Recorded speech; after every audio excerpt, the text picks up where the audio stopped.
Hi everyone, I am Srinivas Rao, Assistant Professor, Department of Microbiology, Dr. BRR College, Jadcherla. Today, we'll discuss about sulfate respiration. In previous class, we discussed about nitrate respiration as a part of anaerobic respiration. Under anaerobic conditions, several inorganic sulfur compounds serve as electron acceptors in many microorganisms. They act as electron acceptors.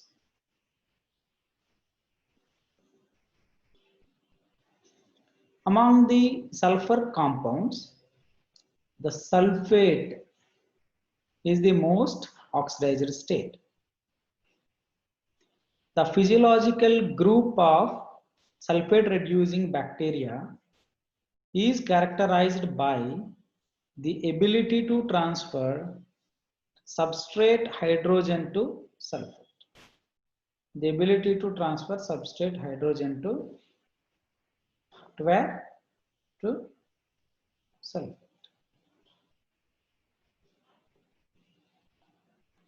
Is the most oxidized state.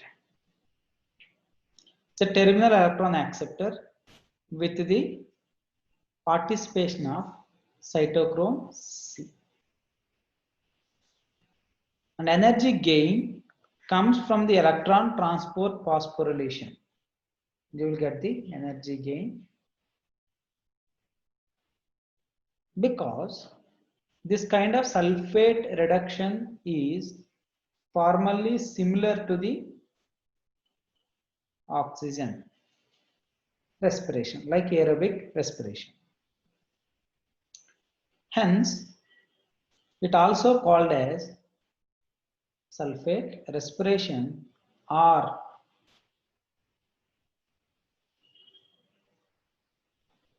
dissimilatory sulfate reduction we call. The organisms are referred to as sulfate reducers or desulfications. I will call it as desulfuricants because they undergo the sulfate respiration. The end product which is formed during sulfate respiration is H2S. This is hydrogen sulfide. Hydrogen sulfide. When you look at these sulfate reducing microorganisms, these are not aerobic and anaerobic or microaerophilic, but these are obligate anaerobes. These are obligate anaerobes, means strict anaerobic microorganisms, which includes flagellated bacteria and non-flagellated bacteria. Flagellated bacteria and non-flagellated bacteria. Example, desulfovibrio. Example, the bacteria are desulfovibrio,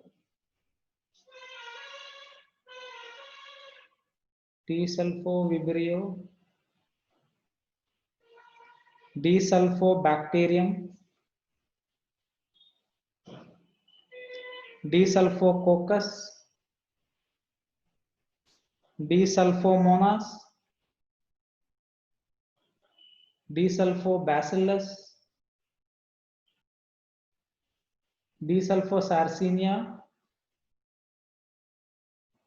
thermosulfobacterium.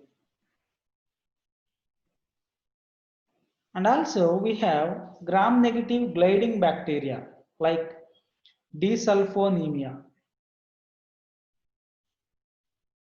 Gram-negative gliding Desulfonemia, a bacteria name. And gram-positive endospore forming eubacteria, Desulfotamaculum, and Archaebacteria archaeoglobus. And these are widely distributed in nature and are found in anaerobic environments, including waterlogging conditions. Means waterlogging soils, most of the time wetlands, streams, lake sediments, and brackish and marine sediments, brackish and marine sediments are marine deeps. So these organisms usually found in waterlogging soils, streams, lakes, sediments, and means where there is a complete seas of oxygen. There you found all these microorganisms. All they are sulfate reducers. They smell hydrogen sulfate because what do? They convert sulfate into H2S. And H2S, this gas gives very bad smell.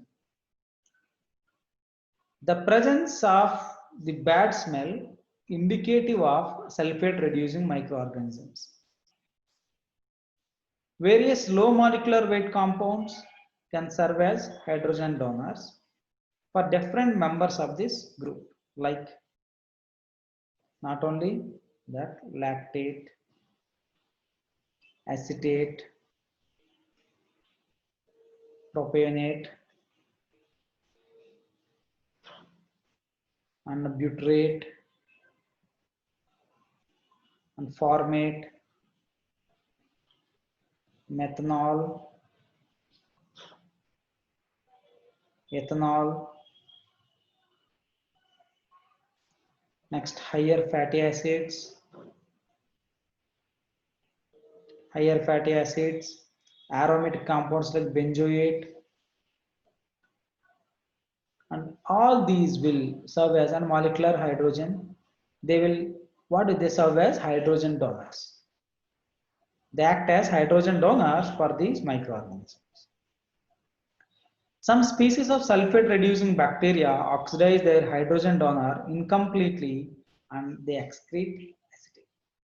Sometimes they excrete acetate. And some species make use of acetate and long chain fatty acids like alcohols and aromatic compounds and oxidize them completely.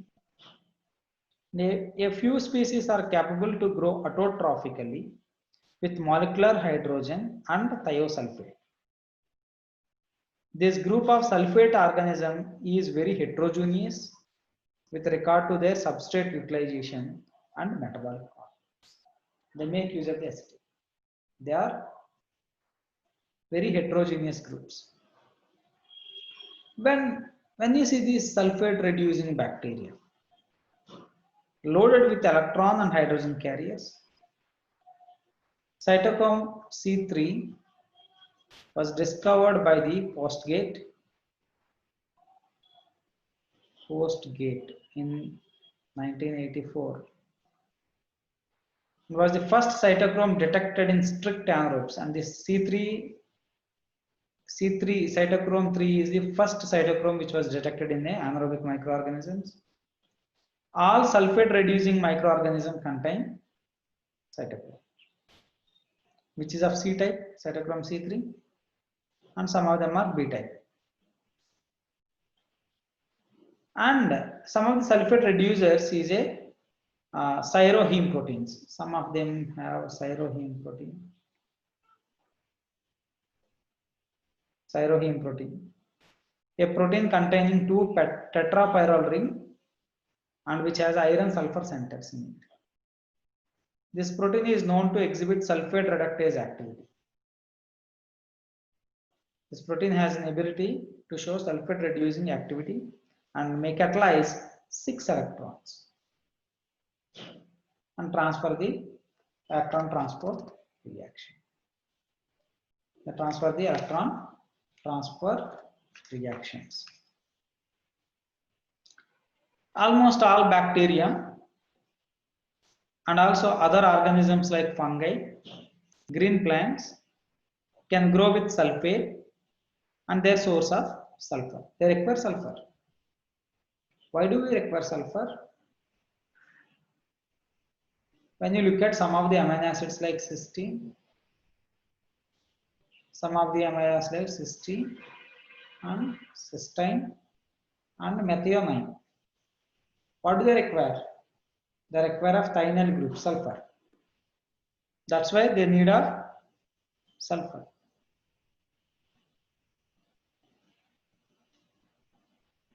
And when you look at the process of sulfate respiration,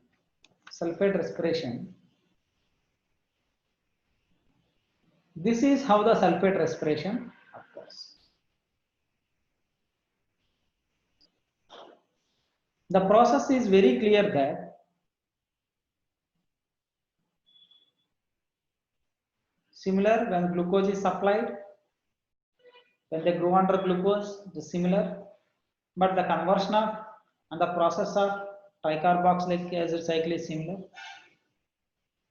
And so that we get reduced components, or sometimes you have lactate can be converted to pyruvate and you get lactate dehydrogenase enzyme and you will get acetate with the carbon dioxide formation with the ATP.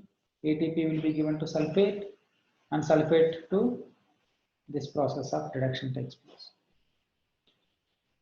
The dissimilar to sulfate reduction to H2S is an 8 electron process.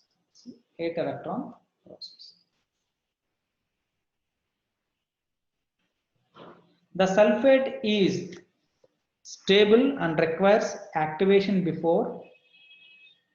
The sulfate is a stable molecule which requires activation before it reduces to hydrogen sulfide.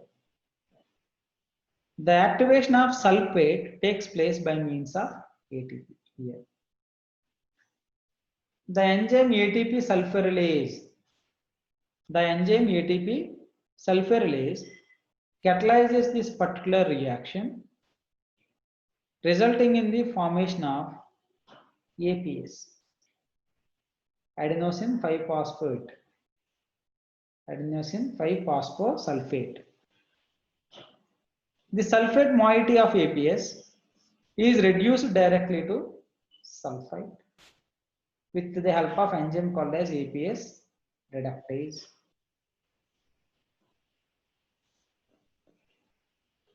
And with the release of AMP, adenosine monophosphate.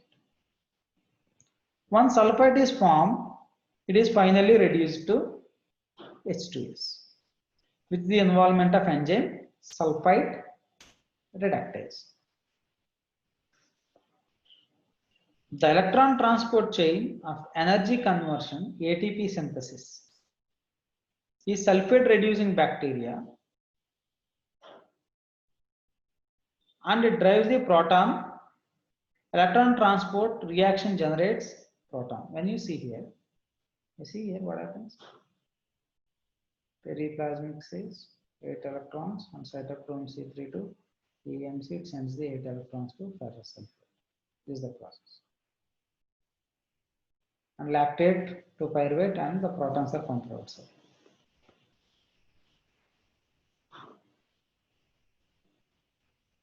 And when you see here the cytochrome C3, a periplasmic low potential cytochrome, this is accept electrons from periplasmically located H2SEAG, this is the enzyme, and transfer these electrons to membrane bound protein complex, this is HMC.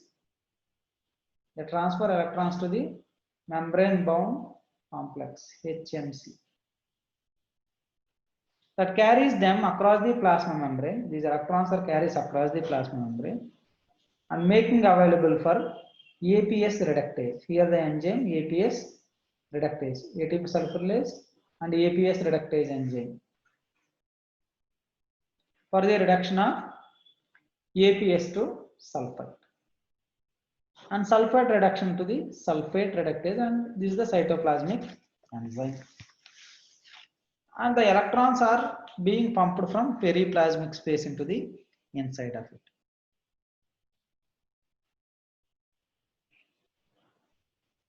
All these enzymes are water soluble, and inorganic pyrophosphate hydrolyzes and phosphate produced, and thereby reversible reaction proceeds from left to right. The reduction of sulfate effectively expand 2 ATP equivalent and account for the production of ATP during anaerobic growth. The sulfate dissimilatory reduction pathway, APS reduction, can proceed in 2 ways, as we know that. This is one of the way, and this is another. One way, another, which includes the transportation of 8 protons. And these 8 protons responsible for the production of hydrogen ions, and these hydrogen ions, they transfer through the ATP synthase enzyme and produces ATP and produces the ATP. And we need to remember one point here is that about the sulfate reducers. And as you know that these are commonly found in aquatic habitats, waterlogged soils, and they contain abundant organic material. And sometimes what happens is that the growth and reduction of sulfite by desulfomaculum in certain canned foods lead to spoilage called as sulfite stinger. Sulfite stinger.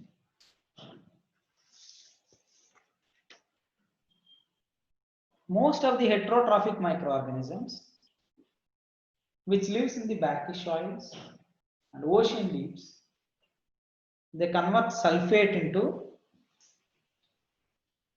hydrogen sulfide, H2S. We'll find most of the microorganisms in drainages, say black, brackish and foul smell. Means there, whatever the sulfur is available in the environment, that will be converted to hydrogen sulfide gas. What happens? If the sulfur content is more, it's an ecological imbalance in the form of sulfate in the soil. So it will be converted into form of hydrogen sulfide. Though they smell very odd, but the sulfur content in the environment, is removed. Now when you see the nitrate respirators and sulfate respirators are the organisms, they drive the energy by making use of these inorganic elements. At the same time, applicatively, these microorganisms are very important in cleaning of environment.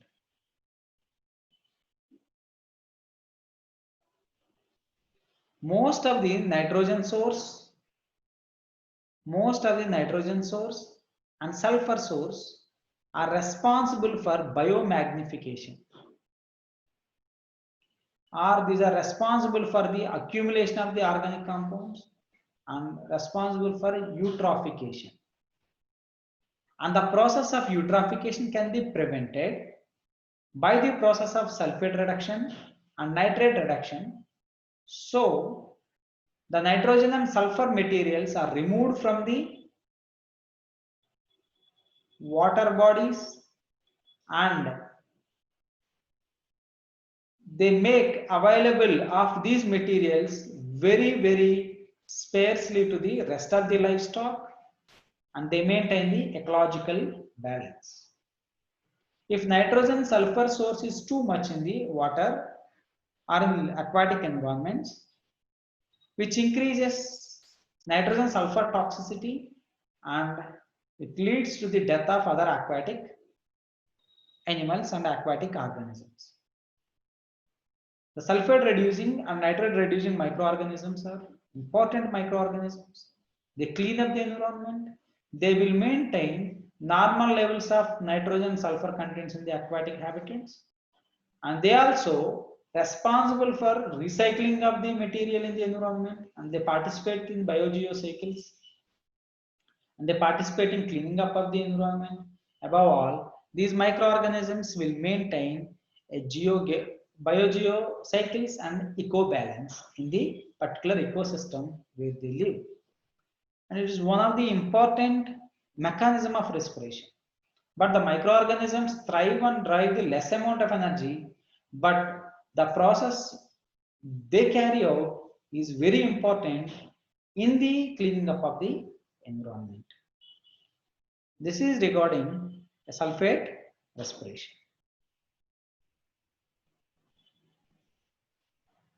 Thank you.